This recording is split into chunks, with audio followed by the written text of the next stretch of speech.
Breaking news. Welcome to today's headlines.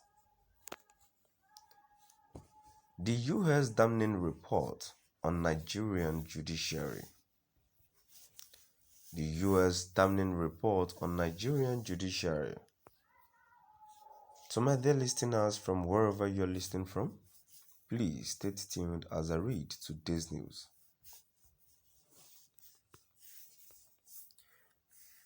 The United States Department of State the other day gave a damning report about corruption among Nigerian judicial officers, alleging that Nigerian judges received bribes for favorable rulings.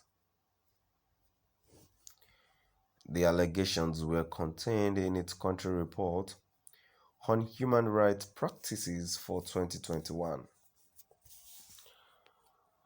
Specifically, the report says that the country is rife with massive, widespread, and pervasive corruption affecting all levels of government, including the judiciary and security services.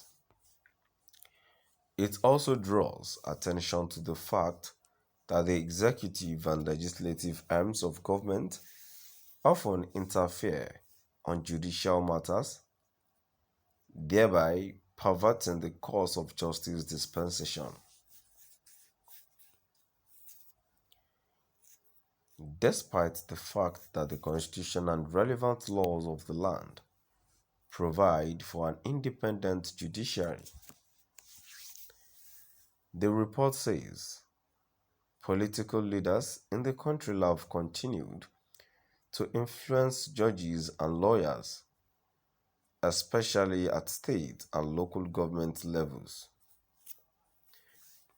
The most damning aspect of the report is the general perception that judges are easily compromised, that litigants could not rely on the court to render impartial judgment.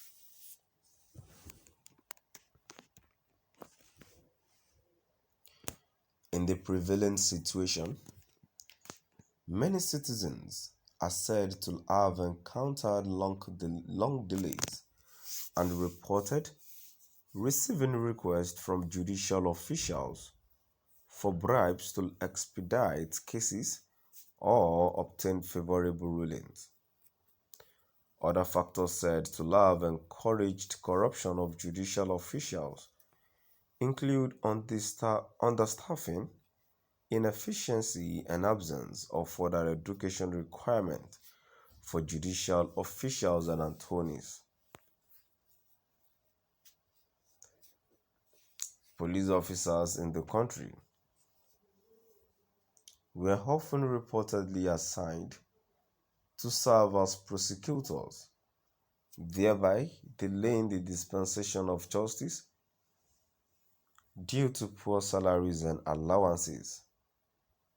Judges fail to appear in court, even though the Constitution and Annual Appropriation Act stipulate that the judicial officials be paid directly from the Federation account as state rate transfers before other budgetary expenditures are made to maintain its autonomy and separation of powers. This is said to be worse at the subnational level, where state governments undermine the judiciary by withholding funding and manipulating appointments. Apart from judges, it accused the Economic and Financial Crimes Commission (EFCC) and the Independent Corrupt Practices and Other Related Offences Commission (ICPC) of focusing mainly on low and mid-level corruption cases while neglecting high-profile ones. The high-profile cases are the high road traveled by many exposed politicians.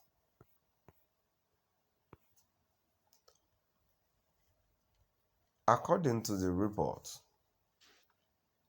although The two anti-graft agencies often file indictments against various active and former high-level government officials.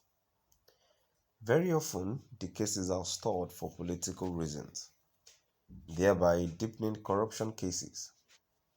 Although the US report did not disclose the parameters it used to arrive at its conclusions, some of its claims reflect the rot in the nation's judiciary. Some years ago, the residences of some judges were raided in Abuja and Port Harcourt by operatives of the Department of State Service (DSS) over corruption allegations.